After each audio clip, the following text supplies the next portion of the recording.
Here's some good news. It's a new day because the saints are raising the dead. I just told you about it.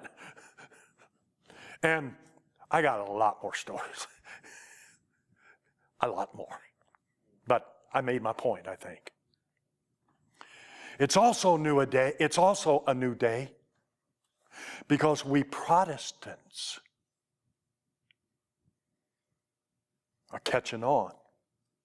You may not know this.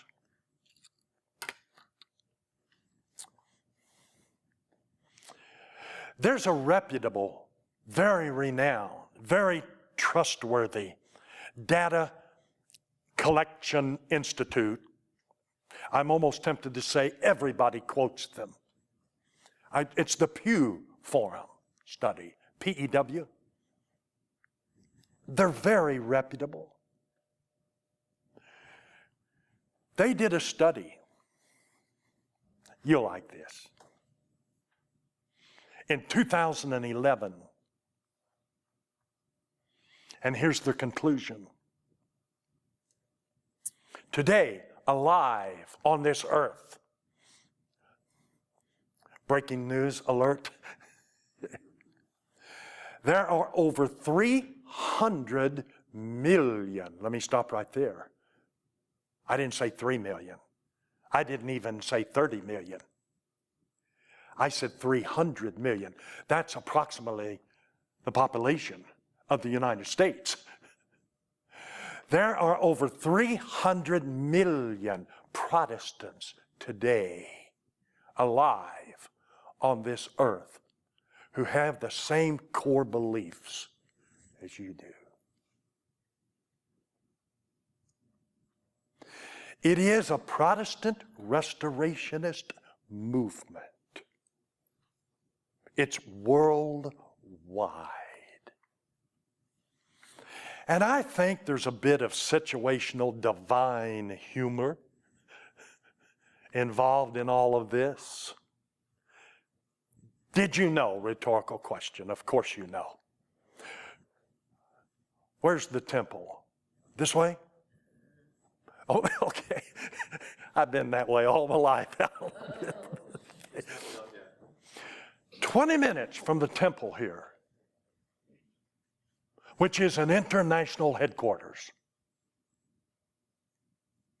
founded from the Joseph Smith movement. There's another international headquarters, just 20 minutes from here in South Kansas City, known as the International House of Prayer. It is a worldwide movement, predominantly youth movement. Do you know what they believe? Rhetorical question. I do. Here are their core beliefs. I'm talking about the International House of Prayer. Number one, the movement is worldwide.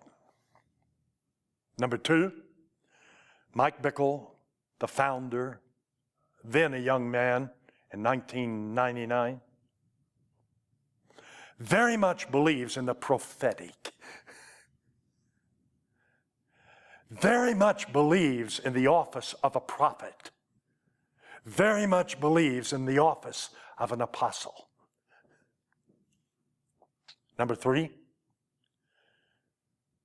Mike Bickle, the International House of Prayer, they have an understanding of the meaning restoration.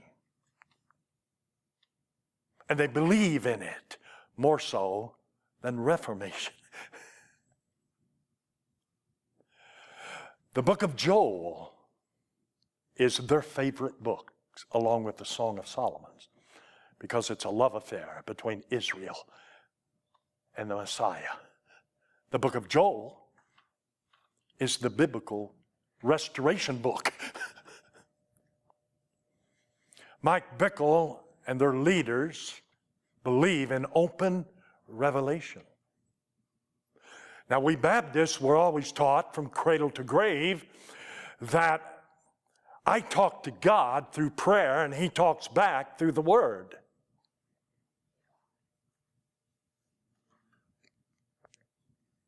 Not them. They believe in open revelation. They also believe that God speaks today. This is a big one.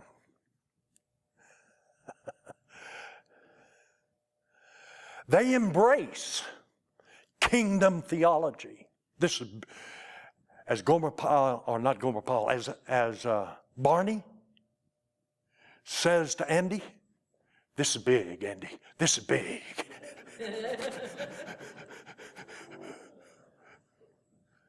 They too embrace kingdom theology. That is, they believe that the kingdom of God not only will be established, but is on the earth.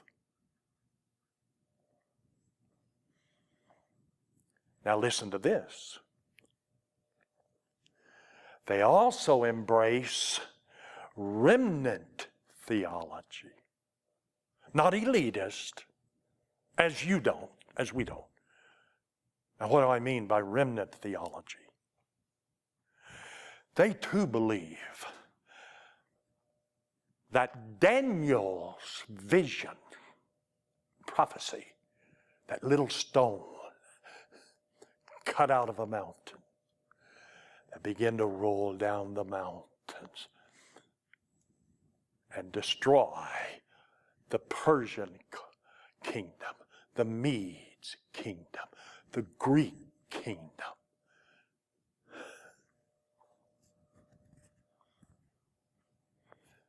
They too believe there is a remnant theology, that the kingdom of God will destroy democracy,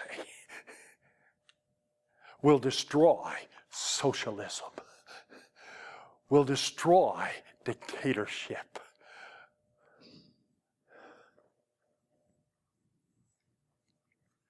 They too, the movement also holds up the Elijah ministry, believing in a return of Elijah's prophetic ministry before the Lord returns.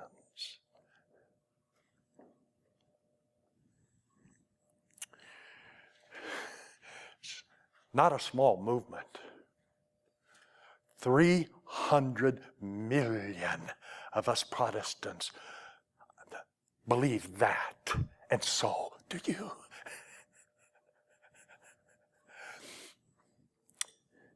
You see, now you need to know some names. You need to know the leaders in this restorationist movement. You need to know a former Baptist pastor who pastored in St. Louis. You need to know his name. Randy Clark. You need to know his name. He has millions of followers around the globe who believe these core beliefs as we do. You need to know a former Pentecostal pastor's name out in California, out in Redding, by the name of Bill Johnson. He believes this. He has millions of followers. You need to know Mike Bickle, just down the road here. You need to know Rick Joyner. You need to know Mahesh Chavda. You need to know Jim Gall. You need to know the late John Paul Jackson, the late Bob Jones. These are our leaders of this restorationist global movement. Now, why does that excite me? Because they are literally that close, brothers and sisters. All these core beliefs, they're settled. They believe them. They're that close to believing the central theme of the Book of Mormon, which is a family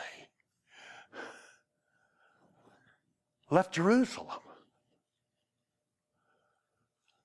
discovered their heritage, their genealogy. And they discovered that There was a dad that was dying on his deathbed, and he gave a blessing on his deathbed to all 12 of his sons. And one of them, the old patriarch Joseph in the Old Testament, was given a birthright inheritance called Joseph's land. And those that migrate over here are literally Israelites living in Joseph's land. They are that close to believing that. I'm holding myself back. I'm about ready to shout.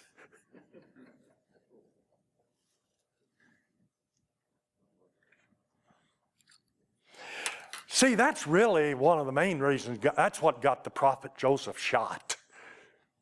One of the reasons. He told a bunch of Protestant preachers, I've discovered this. I found this out. I know who I am now. I discovered I'm the great-great-great-great-great-great-grandson of Joseph, the old patriarch. I'm an Israelite. And the Protestant preacher, they shot him.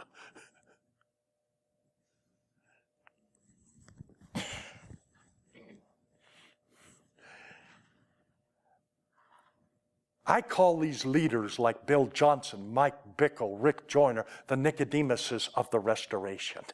They're one of us, they just don't know it. And more importantly, we are one of them. And we don't know it. Okay. So it's a new day because the saints are discovering their rich heritage. Miracles are beginning to happen. But it's a new day for us Protestants. We're catching on. Let me go on. A week ago tonight, thanks to this brother, we were under a tent in Sibley. Brother Allen was one of the hosts. Brother David Brown was one of the hosts. Oh, that was fun, Brother Allen. I was there. I didn't get to go every night. I was there Tuesday night. We had 3 congregations there underneath the tent, out in a cornfield, or it was out in a field somewhere. Maybe in soybeans, I don't know, but it was a field. Okay. Had over 100 people there. I was there Tuesday night. We had Community Christ congregation was there. We had a Restoration Branch congregation was there. And we had a Charismatic congregation was there. They were right across the street. Bob Capps, a dear brother. I've known him for years. He's an old biker, old alcoholic. And he went right across the street, up around Buckner, right before you get to Sibley, built a big charismatic non-denominational church, about 300 or 400 people, I'm assuming. But he preached Tuesday night. And Linda and I, my lovely wife, were sitting in the back on purpose. I said, I want to see this. And I did not know this brother could sing. Did you? Did you know that? Oh. He started preaching, and he brought his praise band. And his saxophone, he could make that sax yak. And they played by ear. And Brother Bob started preaching, and he'd break out. He would. Just start singing. He'd sing the old hymns. Amazing Grace. Everybody knew him. And I'm sitting back there, and we're worshiping. That went on, didn't go on for an hour, but it went on. It went on over half an hour. I'm seeing people raising their hands. I'm seeing people singing. I'm seeing people clapping. And I couldn't tell who's who.